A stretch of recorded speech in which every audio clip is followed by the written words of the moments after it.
कोई शर्म होती है, कोई हया होती है, नहीं इनको नहीं समझ आएगी, इनको नहीं समझ। मैं समझाना और समझाना तेन समझाना। पीटीआई के सोशल मीडिया ने जिस तरह इसको इंटरप्रेट किया है वो सारी कौम ने वो पढ़ा है। Order in the house. आप उमर अयूब साहब जब बोल रहे थे कोई खड़ा हुआ था? झूठ होगा, बिल्कुल झूठ होगा, लेकिन सोशल मीडिया पे जो रिकग्नाइज्ड अकाउंट्स हैं, जो ओवरसीज लोग बैठे हुए हैं इनके, उन्होंने ये बात की। उन लोगों के नाम क्यों लो जिनमें इतनी जरूरत नहीं है कि वतन में बैठ के जंग लड़ सके अपनी। ये सारे के सारे अपने माजी की तरफ नजर दौड़ाएं कि कल किस, मैं तो दौड़ा रहा हूं तो मैं तो माफी मांग रहा हूं उसकी। जिस तरह वो शौकत अजीज की मालिश किया करते थे, आपको यहाँ पारे में प्रोफेशनल मालिशी उस तरह नहीं मिलेंगे जिस तरह वो मालिश किया करते थे। आज कलाम कर रहे हैं।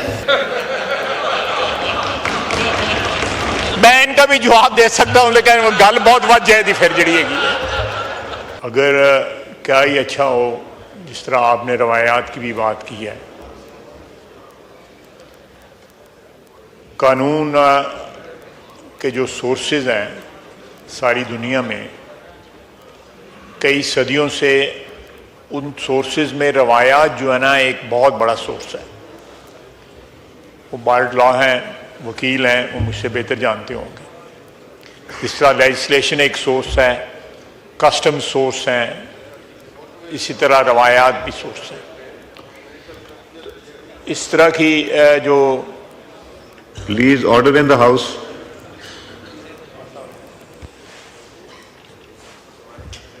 इस तरह रवायात जो हैं इसकी, ठीक है, आइन जो है अपनी जगह सुप्रीम है,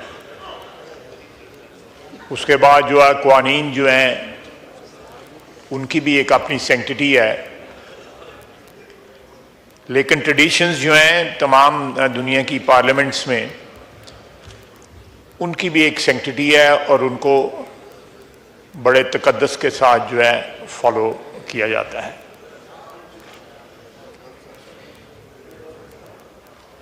जनाब वाला, ये पिछले 3 दिन से जाफर एक्सप्रेस वाली जो वाकया, जो ट्रेजेडी थी,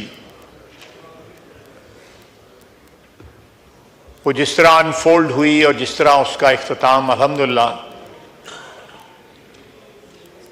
हमारी अफवाज ने जिस तरह इस क्राइसिस को एग्रीवेट होने से बचाया, खुदा न खास्ता बहुत सी कैजुअल्टीज हो सकती थीं, और जिस तरह उनका कंप्लीटली जो है आप कह सकते हैं कि सफाया किया, जितने भी लोग जो इस इंसिडेंट में दहशतगर्द जो इन्वॉल्व थे। वो दहशतगर्दी के खिलाफ हमारी जो जंग है उसमें ये एक बड़ा माइलस्टोन है जिसके ऊपर सारी कौम जो है फ़ख्र कर सकती है कि हम इस जंग में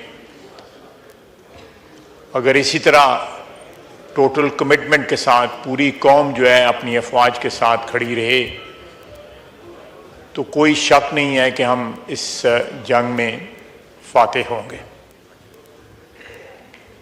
लेकिन मैं अफसोस के साथ कहूँगा कि इस सारे वाक़यात को जो भी 3 दिन में हुए या जो भी दहशतगर्दी जो है जिसमें नहते मुसाफिरों को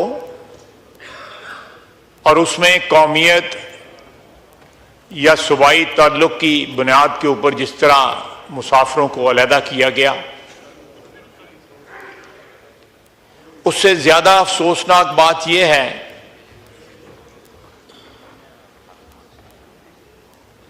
कि पीटीआई के सोशल मीडिया ने जिस तरह इसको इंटरप्रेट किया है वो सारी कौम ने वो पढ़ा है। Order in the house. आप उमर अयूब साहब जब बोल रहे थे कोई खड़ा हुआ था? उमर अयूब साहब जब बात कर रहे थे किसी ने डिस्टर्ब किया था? नहीं तो आप चाहते हैं कि वो जो मर्जी बात चाहे, जो एक्सपंज करना होगा मैं करूंगा, आप नहीं डिक्टेट कर सकते। जी ख्वाहिश। उसको जिस तरह इंटरप्रेट किया गया और ये फौज की कामयाबी के बजाय कहा गया कि ये दहशतगर्दों ने ये सारे बंदों को खुद छोड़ दिया। ये सोशल मीडिया पे है, मैं अपनी तरफ से नहीं कुछ कह रहा। झूठ होगा, बिल्कुल झूठ होगा, लेकिन सोशल मीडिया पे जो रिकग्नाइज्ड अकाउंट्स हैं, जो ओवरसीज लोग बैठे हुए हैं इनके, उन्होंने ये बात कही। आपको भी पता है, मैं उन लोगों के नाम क्यों लूं जिनमें इतनी जुर्रत नहीं है कि वतन में बैठ के जंग लड़ सकें अपनी। मैं उनकी क्यों नाम लूं इस हाउस के अंदर? इस हाउस का तकद्दस जो है क्यों मजरू करूं कि ऐसे लोगों को जो भगौड़े हैं, जो बाहर बैठे हुए हैं, उनके मैं यहां पे नाम लूं जिनमें इतनी जुर्रत नहीं है कि यहां आके फेस कर सके कानून और कायदे को।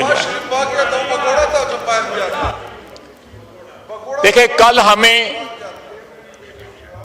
ऐसे लोगों ने फॉर्म 47 का ताना दिया जो खुद मार्शल की पैदावार, तीनों मार्शल की पैदावार, जिनके बुजुर्गों ने एब्रोगेट किया कॉन्स्टिट्यूशन पहली दफा पाकिस्तान की तारीख के अंदर। पाकिस्तान के करोड़ों आवाम से वोट का हक छीन के बुनियादी जमहूरियत के नाम पे 80,000 बंदे को वो हक पकड़ा दिया गया, करोड़ों से लेके। जब वो बोलते हैं तो मुझे परेशानी होती है कि क्या इनका माजी जो है, इनका अपना माजी जो है, इन्होंने डिलीट कर दिए वो अपने ज़हन से। देखें, मैं अपनी बात कर रहा हूं। एक मार्शलाई हुकूमत से हमारा तल्लुक रहा। आप गवाह हैं जनाब स्पीकर, मैंने इस ऐवान में उसकी माजरत की हुई, एक दफा नहीं कई दफा की हुई है। आज भी माजरत करता हूं उस चीज की। लेकिन आप, कोई शर्म होती है, कोई हया होती है कि कम से कम जहां आपका तल्लुक रहा हुआ है उसके ऊपर तो ना इस तरह बातें करें कि जी ये जमहूरियत ये है। जमहूरियत का सबक वो ले दें जिन्होंने जमहूरियत के लिए कुर्बानियां दी हुई हैं। बैठे हुए हैं ना, ये जमहूरियत के लिए कुर्बानियां दी हुई हैं, ये बैठे हुए हैं जमहूरियत के लिए कुर्बानियां दी हुई हैं। ये 4 साल जो इनकी हुकूमत रही है, इधर जनरल बाजवा और जनरल फैज बैठ के, आप भी थे, इधर बैठे हुए थे और ब्रीफिंग दे रहे थे कि इन दहशतगर्दों को वापस ला के बसाना जो है वो पाकिस्तान के हक में बड़ा अच्छा है। और इन्हीं गौर साहब आप नहीं थे, इन्हीं कुर्सियों पे ये सारे वज़रा जो है, देख मुझे अब देखने, मैंने देखें जी ख्वाहिश साहब, और जुर्रत इतनी है। देखें, जब तक हम सियासतदान जो हैं 76-77 साल की गलतियों की इतराफ नहीं करेंगे, हम मिनहसुल एक बरादरी इतराफ नहीं करेंगे, हम आगे नहीं बढ़ सकते। आज भी मौका है कि ये मुख्तलिफ आवाजें जो हैं, इन्होंने आपस में ये बांटे हुए हैं सारे काम कि फलाना गालियां देगा, फलाना दहशतगर्दी की हमायत करेगा, फलाना ये करेगा, फलाना ये करेगा। आप देखें, वो मेरा भाई आज वो बैठा हुआ है, 4 महीने हो गए इसको वो कुर्रम और पारा चिनार का बैनर पकड़े हुए जो है। वहां पे अमन हुआ है, वहां पे अमन हुआ है। इस ऐवान में आप बार बार, मैं ये बात रिपीट करता हूं, 4 हमले इस्लामाबाद पे हो गए हैं, लेकिन क्या दहशतगर्दों के खिलाफ कोई हमला हुआ है केपी के अंदर?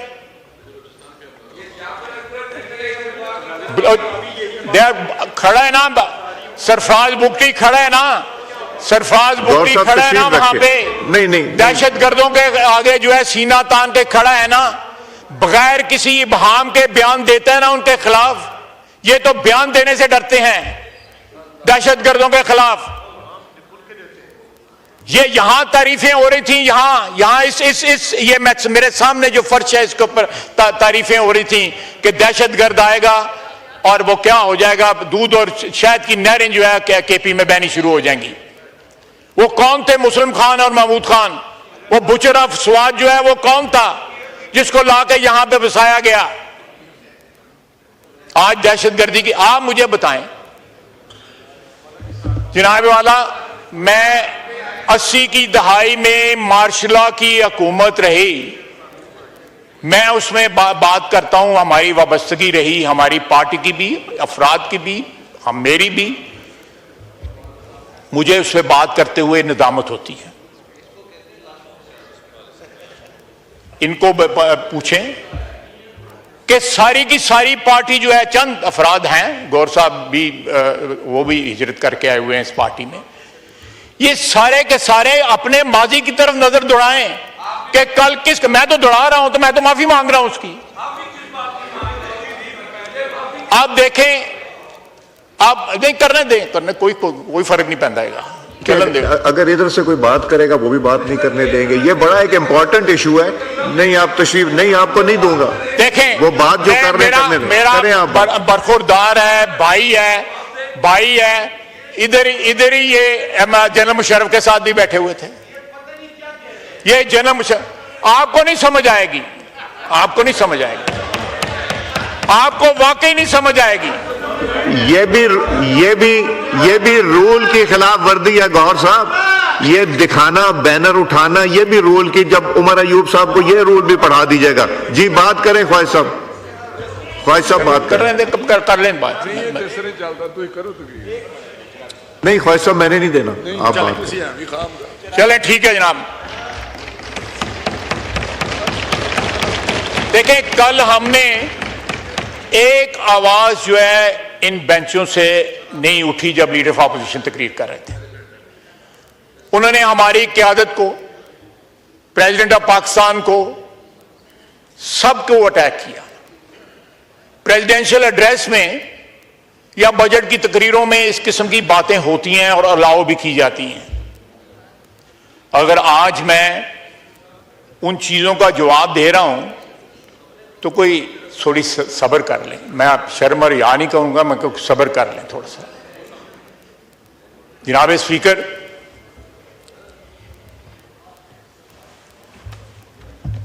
हर चीज को कल गैर कानूनी कहा गया।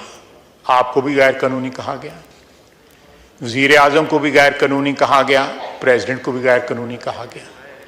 पीएसी का चेयरमैन कानूनी है, लीडर ऑफ ऑपोजिशन जो आपने अपॉइंट किया हुआ वो भी कानूनी है, कमेटियों के चेयरमैन सारे कानूनी हैं, लेकिन जो इनके बारे में नहीं है वो गैर कानूनी है। ये तजाद जो है, ये तनहाएं वो कानूनी है। वो बाहर धरना दिया, 11 गाड़ियां भी सरेंडर नहीं की हुई थी, गाड़ियां भी लेके फिरते थे, कमेटियों के जो है वो भी अलाउंस लेते थे। सर, ये पाकिस्तान की सियासत में बड़ी बड़ी 2 नंबरी हुई है, लेकिन इतनी 2 नंबरी किसी ने नहीं की। और फिर ये है कि एक 2 नंबरी करते हैं, ऊपर से फिर धौंस और धांधली की बातें करते हैं यहां पे। जिस तरह ये मेरा बरखुरदार अभी खड़ा होकर बातें कर रहा था, इसी हाल में आप भी मौजूद थे जब जनरल मुशर्रफ हुक्मरान था। हमने सब कुछ विटनेस किया हुआ है कि उस वक्त कौन क्या बात करता था, लीडर ऑफ ऑपोजिशन क्या बात करते थे। जिस तरह वो शौकत अजीज की मालिश किया करते थे, आपको ये आप बारे में प्रोफेशनल मालिशी उस तरह नहीं मिलेंगे जिस तरह वो मालिश किया करते थे। यदि आज कलाम कर रहे हैं,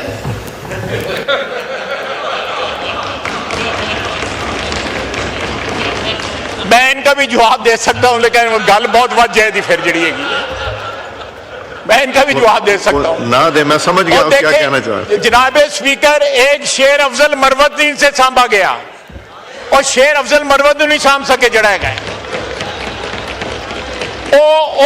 इन्होंने गल पहना है, इन्हों को सांभे नहीं जाता है जड़ा। वो इनकी हकीकत बयान करता है, इनका असली चेहरा जो बयान करता है कि असली चेहरा क्या है। ये जितने बंदे हैं उतने फैक्शन है इनके अंदर, और 2-4 ख्वातीन है वो भी अलग-अलग हैं, उनके मफादात का जो है उनका भी आपस में एक तनाव है।